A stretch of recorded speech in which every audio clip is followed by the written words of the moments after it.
And then as it came out of the willows on the gravel bar in the bottom, it was a bull caribou. And I was like, wow. I go, holy mackerel, that was a caribou. I go, wait, that's probably what I seen up on the side of the mountain, making his way down through the timber. And I was kind of shocked because the pilot that we use to where we hunt is a previous biologist in the area. And he had told us before we went in to not worry about purchasing caribou tags because the caribou had migrated through there 4 or 5 weeks before. Right. And they're migrating to the east into Canada from where we hunt. So we wouldn't see any caribou. So that's fine. We still have, every year we still get the harvest ticket for caribou because we can use our moose tag on caribou. Oh, cool. Just in case we see one, or if we know the caribou are in the area, we'll purchase a caribou tag. So anyway, I looked at it. I go, well, that's a pretty nice bull. And so I picked up my bow and kind of forgot about the firewood right then. And I started paralleling the bull as he was working the valley about a half mile, 3/4 mile below me. I just started paralleling with him along the mountainside, more or less just, I wanted to get back to camp to let Brian know, hey, there's a caribou in the valley. Kind of cool to see it. Not really, you can't catch caribou. If you ever hunted caribou, you're not catching them. You're not running ahead of them, cutting them off. You're just not doing it. So my thing was, if I can get to camp quick enough, maybe I could see this thing in the valley and show Brian. So as I started going, I got into some black spruce on the mountainside, and there's a couple old caribou trails coming through there. And I could still kind of see down there. I go, boy, it'd be cool if he just would turn and come right across the river and come up one of these trails. And right as I thought that, he did. He hung a 90 and he started coming. And I said, wow, this might work. But I knew I was going to lose sight of him. So he turned that 90 and he's coming right at me. So I kind of positioned myself in these spruce trees, and they're like stunted spruce that are dotted on the mountainside. So you can kind of see through them, but you can't, if that makes sense. So I kind of positioned myself in between these two trails. So one trail was maybe 20 yards to my right. And the other one was like 15, 18 yards to my left. So as he's coming, because of the angle and the curvature of the side of the mountain, I lose track of him. I can't see him. So I'm just, okay, where did he go? So I stood there forever. It seemed like maybe 10 or 15 minutes, and I'm waiting. I'm like, well, I'm going to give this another 10 or 15 minutes. And he probably, for all I know, he could have turned the other way and kept heading to the east or whatever. I didn't know at that point. And it was probably 2 or 3 minutes later, I caught movement to my left coming up through the spruce. That was the top of his rack. And he was coming to my left on the trails to my left, which would bring him about 16 yards from me, maybe.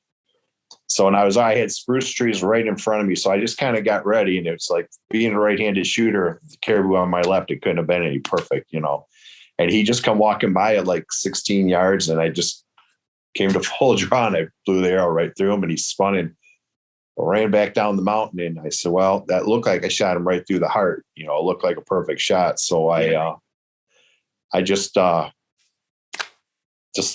marked the spot where I was standing, and I just made my way back to camp, and then I got to camp, and Brian's like, what took you so long? And I said, I lost the arrow. And he's like, you lost the arrow? How'd you lose the arrow? I go, a caribou ran away with it. And he's like, what? So we were laughing. He goes, what happened? So I told him the whole story. And he's like, no way. He says, a big bull? I go, yeah, it's a nice bull. I'm happy with it, So he goes, well, let's go get it. And I said, no, let's eat lunch and just relax, get everything together. And so that's what we did. We just ate lunch, and we always have like what we call as a kill kit. So it's a small pack, and it'll have our tags in it, our knives, game bags, maybe some paracord, cut-proof glove. It has everything in one kit. So we grabbed that in the pack frames, hiked back up the side of the mountain to where I was standing. I stood in that spot. Brian kind of walked over to where I told him the caribou was, and I walked to that spot, started looking, and I found my whole arrow except the fletching was missing. We don't know what happened to that because it had went through the arrow or the caribou. So then, we just did kind of like the stand at last blood and went, and because of the curvature, I couldn't see it. Brian got ahead of me, and I stood. Then he went to the next blood, and then all of a sudden he goes, well, there's your caribou right there. And he didn't go very far at all. And I'd shot him right through the heart. So, Yeah, it was really cool. And then so we got them all quartered out and butchered out, and we packed them down to the river, because this is literally where I had shot him, was within 40 or 50 yards where I had encountered the grizzly 2 days prior. Yeah. So I packed them down to the river. Then we have a spot across the river where the runway is, that we hang all the meat. So Brian goes, well, I'm going to go put the electric fence up. So we went over there. We put he started to put it up. While he's hooking it up, I packed all the meat back to the meat pole, and we got it all hung up. And then, so that, we were all said and done. It didn't take us very long to, processing a caribou was pretty quick. And, so Brian got to hunt that evening, and then it was like probably a couple hours later, I seen more caribou going through the valley, but they were going the opposite way. Like they were coming back from Canada.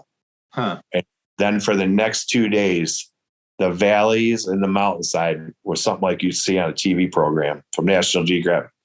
Just thousands of caribou migrating through.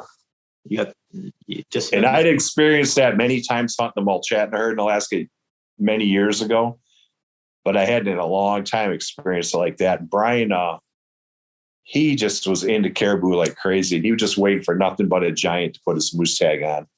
And unfortunately, he never did get one, but he had multiple opportunities. And I just got to sit back, and because my tag was filled at that point, just watch the whole show.